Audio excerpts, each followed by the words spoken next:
British voters get to decide on Thursday who they want to rule the world's fifth-largest economy in a tight election that could yield weak government, propel the United Kingdom towards a vote on European Union membership and stoke Scottish desire for secession.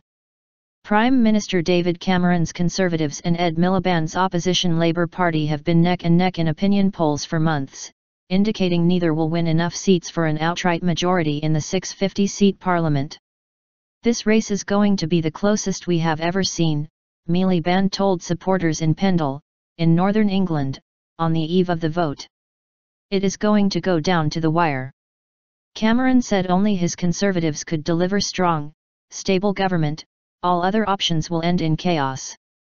The Conservatives portray themselves as the party of jobs and economic recovery, promising to reduce income tax for 30 million people while forcing through further spending cuts to eliminate a budget deficit still running at 5% of gross domestic product.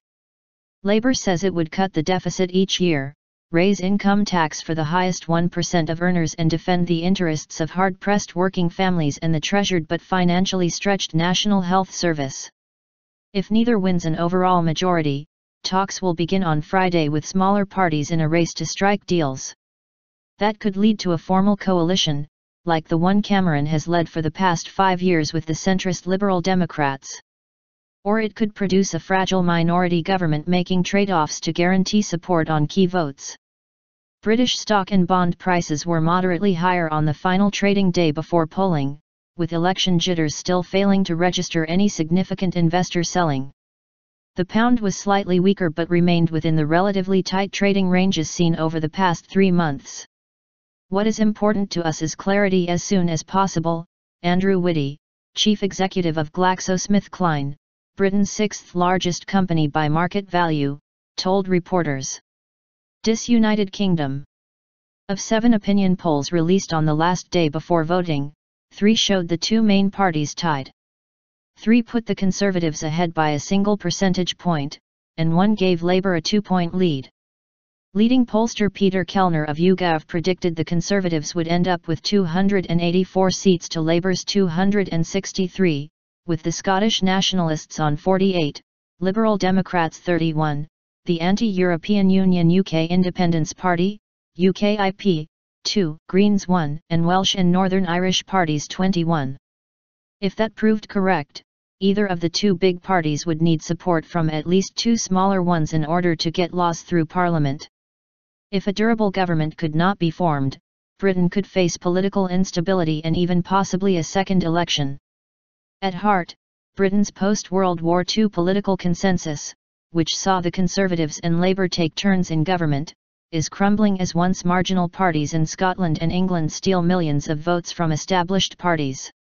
Scottish nationalists, who lost an independence vote last September, are likely to win the lion's share of seats in Scotland, capturing dozens from Labour, and making Miliband's chances of winning an overall majority much slimmer.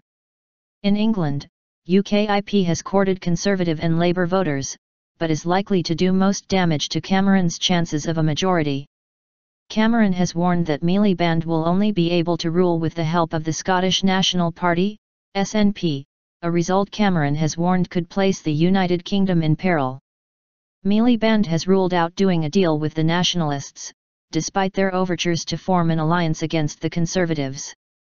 "If we work together we can lock out the Tories.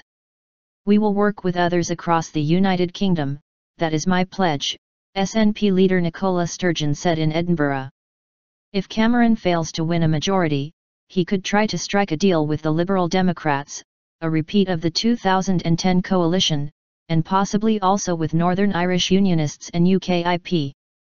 Cameron has promised an in-out referendum on Britain's membership of the European Union by the end of 2017.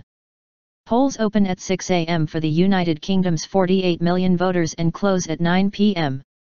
An exit poll will be published as soon as polls close, and most results are expected in the early hours of Friday.